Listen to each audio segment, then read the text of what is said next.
we are going to be talking about how to make your good employees leave. Now you probably think, Ben, are you crazy? Have you got rocks in your head? Why would you want to talk about that? Well, I think it's important sometimes to understand, what it is that makes people leave so you can keep your team members longer. And I'm going to refer to a book which is called Emotional Intelligence 2.0. One of the co-authors, Dr. Travis Bradberry, published something on LinkedIn the other day, and I thought it would make for a great tip. So I'm going to go through each of his things of what he says makes good employees leave, just so we can learn from that, because I think it's really important that, as we build our business, the key to building a great business is to have a great team. You listen to any entrepreneur and they'll tell you it's the team that look after the customers look after the business. Of course, then the business looks after the business owner. And if you're like me and you've been in business for a while, I can honestly say I have struggled to really understand sometimes why some people would go or why some people would stay, and how to recruit the right people. It's an ongoing battle, and so it's an area that we have to continually sharpen our saw. So it's great to be able to have people like Dr. Travis Bradberry to be experts in the field, writing about this stuff and teaching us. All right, so let's go through the things that he says are great ways to get your good employees to leave. He says, first of all, you make a lot of stupid rules. He says, let's get this straight. We need to have rules. It's important that we have rules. I think there has to be a rule that we systemize the routine and we humanize the exception. I think sometimes the rules can be stupid and they're frustrating, and it frustrates people, especially things like getting authorization to buy something small or to make a change. And if your team always feel like Big Brother is constantly watching, they're not going to enjoy themselves. No one likes being in that environment. It's not a healthy environment. And so that's the first thing that this Dr. Travis Bradberry found, was that companies that make a lot of stupid rules lose their great employees because their employees don't like it. The second thing he found was that the companies that treat all employees equally actually have good people leaving. Now, the reason for that is because people that are great aren't going to want to stick around if they don't get treated as if they're better than everybody else. And I know that's a hard thing to do, right? It's a real hard balance, because you don't want to be playing favorites with somebody, but you don't want your poor performers to be getting the same benefits and treatments as the people that do really well. I think it's very, very important that in the workplace, you've got to treat everybody differently. And if you treat everyone the same, all you're doing is showing your top performers that no matter how high they perform, they will be treated the same as the bozo that does nothing. And I think that's very demotivating to a top performer. So if you want your top performers to leave, treat them the same as everybody else. The next thing is that they said that makes good people leave is that a company will tolerate poor performance. Now, what this means is that you will have people in your organization that are performing, that are not achieving their KPIs, that aren't pulling their weight, and you put up with it. And what happens is your great team members, your top performers, see this and they realize that it just doesn't matter, and that if you're going to be okay with these players that are not playing the game at their highest level, then why should they stick around? They really they don't want to be part of a team that has poor players. You need to do something about it. And I think that one of the biggest issues, I always say to people, imagine you're all rowing on the boat. If you've got 10 people on the boat, 9 of you are rowing and one person's got an anchor out the back, you're still going nowhere. So get the poor performers off the boat and go and find the right people. The fourth thing that he said was the greatest way to get rid of a great team member is not to recognize their accomplishments. So you should have some sort of way or mechanism for recognizing people. Now, this doesn't mean you have to have a trophy or an awards day or an Academy Awards inside your business, although that's a great idea. Have an award that you give out every month, but at least go and pat people on the back, say, great work, and do this publicly, like in a team meeting of something.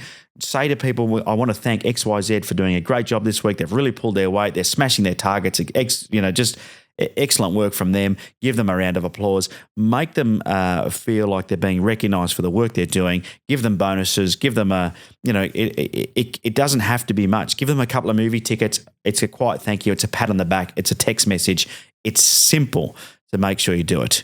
The next way, I'm up to number 5, I think that Dr. Travis Bradberry identified that makes people leave a business is that business doesn't care about the people. That's a real shame, because people have lives outside of a business, and it's really important to understand that in those that there's going to be circumstances where they need flexibility. They might have a family member pass away, they might have a relationship issue, they might need to just go and get their car checked for registration, whatever it might be. An employer needs to be flexible.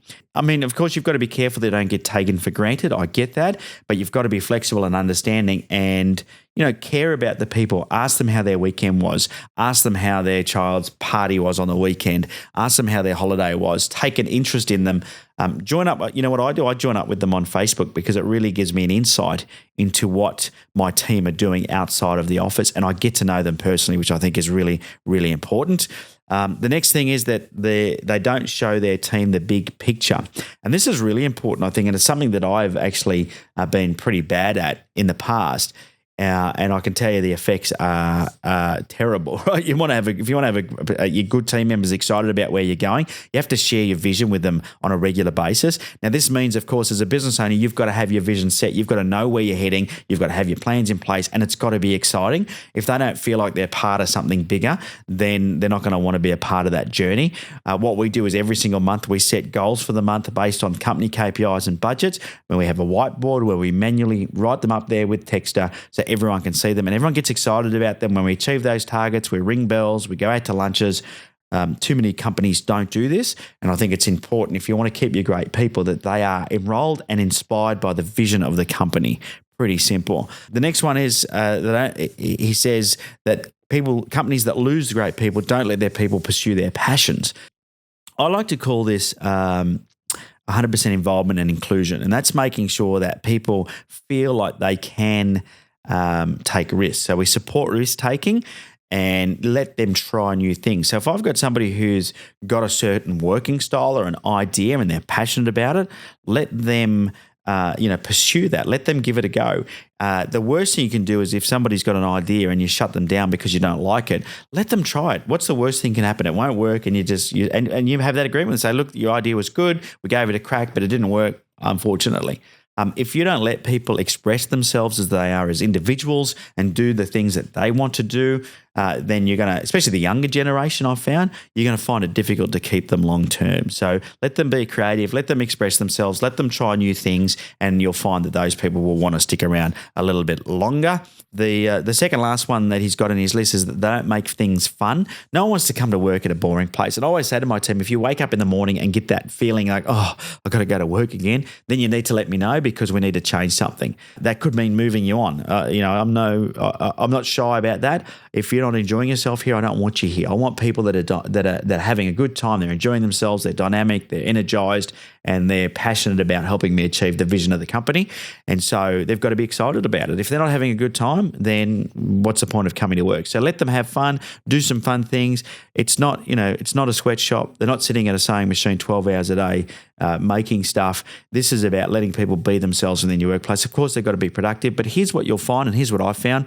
The more you let people be fluid and do their own thing and run their own race, as long as you're clear on what their KPIs are, that's key performance indicators, you will get a much more productive team member that's happier, that will stay longer. The final thing is that you've got to bring it all together, and I think this is about working on yourself as a leader. Jim Rohn said it best. He said, work harder on yourself than you do on your job. So there's no such thing as a natural born leader. I think that's rubbish. I think it's more about you working on how to be a great leader, understanding people, understanding the mechanics behind it, understanding some of the key things you can do to make sure your team do feel like they're part of something, they're included in something, and they're on this journey with you. Really, really important that you do that. I think it's too often I see people that are disconnected, despondent, and don't feel like they're any more than a number and that they're just there to do a job. I think those days are long gone. As employers, we have to really be proactive in making sure that we create an environment that's fun, it's challenging, it's rewarding, it's exciting. All of those things rolled into one, and that comes down to your leadership and how well you lead that team. So there you go. So thanks, Dr. Travis Bradbury, for sharing those tips on LinkedIn. A couple of other things. If you're enjoying the podcast, please head to the iTunes Store, Stitcher app, Podcast Addict, wherever you're listening to this podcast, and leave an honest review and rating. We would really appreciate that because that tells other people that come across the show what to expect.